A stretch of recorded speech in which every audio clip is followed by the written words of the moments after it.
महाभारत युद्ध की समाप्ति। दुर्योधन की प्रयास सारी सेना युद्ध में मारी गई थी। अंततोगत्वा उसका भीमसेन के साथ युद्ध हुआ। उसने पांडव पक्ष के पैदल आदि बहुत से सैनिकों को वध करके भीमसेन पर धावा किया। उस समय गदा से प्रहार करते हुए दुर्योधन के अन्य छोटे भाई भी मारे गए। अपने राजा दुर्योधन की ऐसी दशा देखकर और अपने पिता द्रोणाचार्य की मृत्यु का स्मरण कर अश्वत्थामा अधीर हो गया। छुप कर वह पांडवों के शिविर में पहुंचा और घोर काल रात्रि में कृपाचार्य तथा कृतवर्मा की सहायता से पांडवों के बचे हुए वीर महारथियों को मार डाला। केवल यही नहीं, उसने पांडवों के 5 पुत्रों के सिर भी अश्वत्थामा ने काट डाले। अश्वत्थामा के इस कुकर्म की सभी ने निंदा की, यहाँ तक कि दुर्योधन तक को भी यह अच्छा नहीं लगा। पुत्रों के हत्या से दुखी द्रौपदी विलाप करने लगी। उसके विलाप को सुनकर अर्जुन ने उस नीच कर्म हत्यारे ब्राह्मण के सिर को काटने की प्रतिज्ञा ली। अर्जुन की प्रतिज्ञा सुनकर अश्वत्थामा भाग निकला।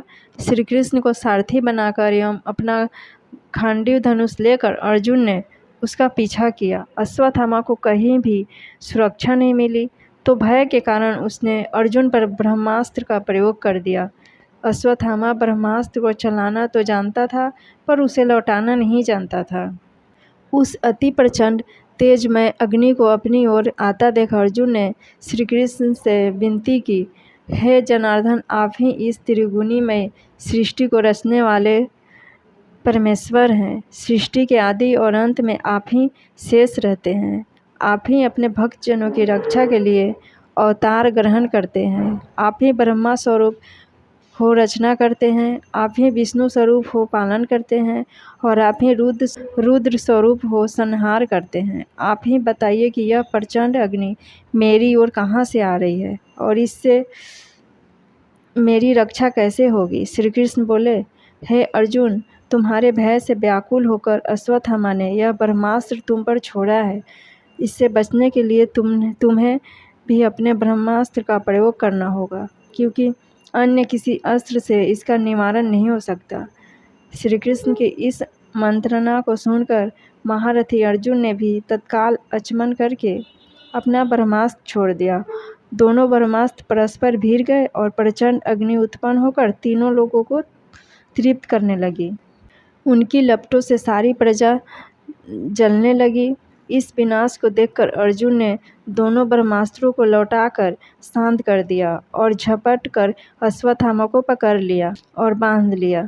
श्री कृष्ण बोले, हे अर्जुन, अश्वत्थामा सोए हुए असाधारण मतवाले पागल, अज्ञानी, रथहीन स्त्री तथा बालक को मारना धर्म के अनुसार वर्जित है।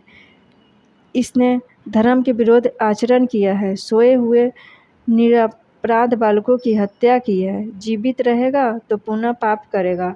अतः तत्काल इसका वध करके और इसका कटा हुआ सिर द्रौपदी के सामने रखकर अपनी प्रतिज्ञा पूरी करो। श्री कृष्ण के इन शब्दों को सुनने के बाद भी धीरवान अर्जुन को गुरुपुत्र पर दया ही आ गई और उन्होंने अश्वत्थामा को जीवित ही शिविर में ले जाकर द्रौपदी के सामने उपस्थित किया। पशु की तरह बंधे हुए गुरुपुत्र को देखकर ममतामयी द्रौपदी का कोमल हृदय पिघल गया। उसने गुरुपुत्र को नमस्कार किया और उसे बंधन मुक्त करने के लिए अर्जुन से कहा, इनके वध करने से मेरे मृत पुत्र लौट कर तो नहीं आ सकते, अतः आप इन्हें मुक्त कर दीजिए। द्रौपदी के इन न्याय तथा धर्मयुक्त वचनों को सुनकर सभी ने उनकी प्रशंसा की, किंतु भीम का क्रोध शांत नहीं हुआ। अर्जुन ने अपनी तलवार से अश्वत्थामा के सिर के केस काट डाले और उसके मस्तक की मणि निकाल ली। मणि निकल जाने से वह श्रीहीन हो गया। श्रीहीन तो वह उसी क्षण हो गया था जब उसने बालकों की हत्या की थी, किंतु केस मुड़ जाने के और मणि निकल जाने से वह और भी श्रीहीन हो गया और उसका सिर झुक गया। अर्जुन ने उसे उसी अपमानित अवस्था में शिविर से बाहर निकाल दिया। अश्वत्थामा को अपमानित कर शिविर से निकाल देने के पश्चात सारे पांडव अपने स्वजनों को जल दान करने के निमित्त धृतराष्ट्र तथा श्री कृष्णचंद्र को आगे करके अपने वंश की संपूर्ण स्त्रियों के साथ गंगा तट पर गए। उसी समय एक अपूर्व घटना हुई। उन्होंने देखा कि उनकी बधू उत्तरा के व्याकुल स्वर में कहा कि मुझे बचाओ, मेरी रक्षा करो। आप योगेश्वर हैं, देवताओं के भी देवता हैं, संहार की रचना करने वाले हैं। आप सर्वशक्तिमान हैं। यह देखिए, प्रज्वलित लोहे का बाण मेरे गर्भ को नष्ट कर रहे हैं। हे प्रभु, आप ही मेरा रक्षा करने में समर्थ हैं। ऐसे कतार वचन सुनकर श्री कृष्ण तुरंत रथ से कूद पड़े और बोले कि अश्वत्थामा ने पांडव वंश को नष्ट करने के लिए ही फिर से ब्रह्मास्त्र का प्रयोग किया है, जिससे उत्तरा का गर्भ अत्यंत जलने लगा। परंतु श्री कृष्ण ने अपने तप से शिशु को पुनर्जीवित कर दिया और ये कहानी समाप्त हुई।